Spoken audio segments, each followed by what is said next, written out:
nti omulamuzi awulira omusango gwe omulamuzi Kamasanyu tabaddeewo obusobozi bwevudda omulamuzi Kamasanyu awulira omusango gwa Mwami Siraje ne kiranti wange Mukyala Margaret Kayima taliwo mu kkooti leero.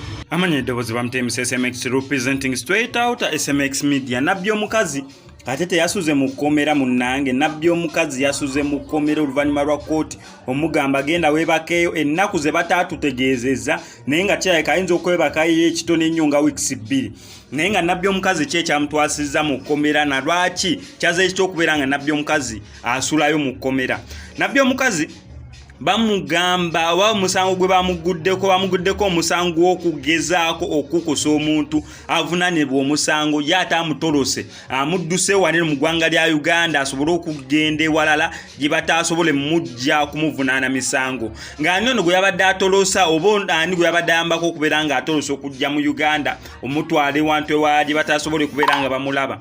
Wono ye Pastor Siraje tujjukira bulungi nnyo akavuyo awo Pastor Siraje ate Pastor Monda ate Catherine Kusasira eyo yonna saga eri awo ey'abantu abagambibwa mbunira bafeera abantu mu lukujjukujju mowaso nga babagamba simanya president biki bakosa erinnya lya president awo okufeera abantu okubajjako ssente mu lukujjukujju.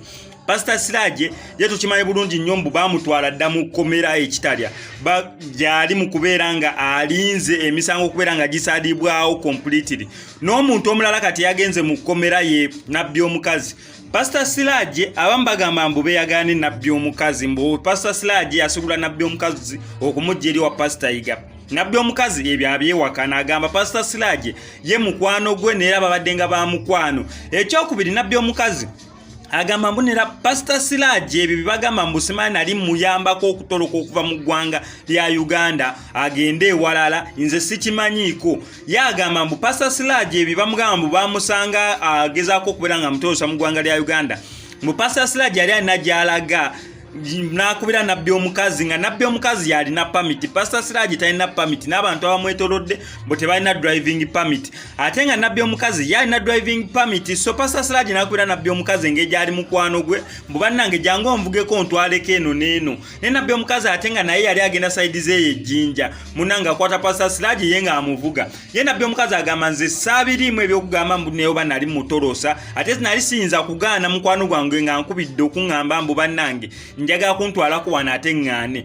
Naye yo kkooti egamba yo kkooti yamuguddeko omusango ogw'okutolosa omuntu gezaako tolosa omuntu ataavunaanibwa. Naye tulina eddoboozi lya looya wa nabbi omukazi naye n'ebintu ebirala byannyonnyoddeko bingi ndowooza ly'eddoboozi lyemambalekera akuwe clear information ne buli kimu engeri ekigenze mu maaso n'emisango ki gye bagudde ku nabbi omukazi agenda mmalayo ebbanga ki mu kkomera na lwaki ali related ku Pastor Siraje bye bino.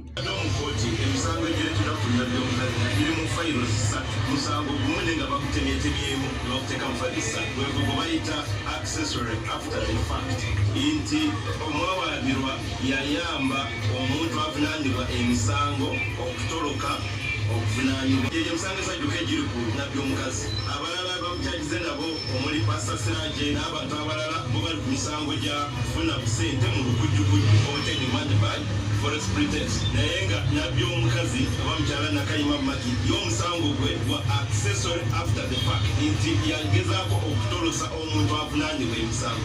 Ne kakati ekyebuzibwa era mumadde mu kkooti muwulidde enjogera yaffe nga twemulugunya eri kkooti nti omuntu asobola ate okuteekebwako emisango nti yagezaako okutolosa omuntu avunaanibwa ate ng'omuntu oyo yali tannavunaanibwa musango gwonna. I don't know if you get my point. Nti you're charged of a case of trying ogeza kuyamba omuntu atoloke emisango naye nga ate twali misango gyonna omuntu oyo gyali alina mu kiseera ekyo.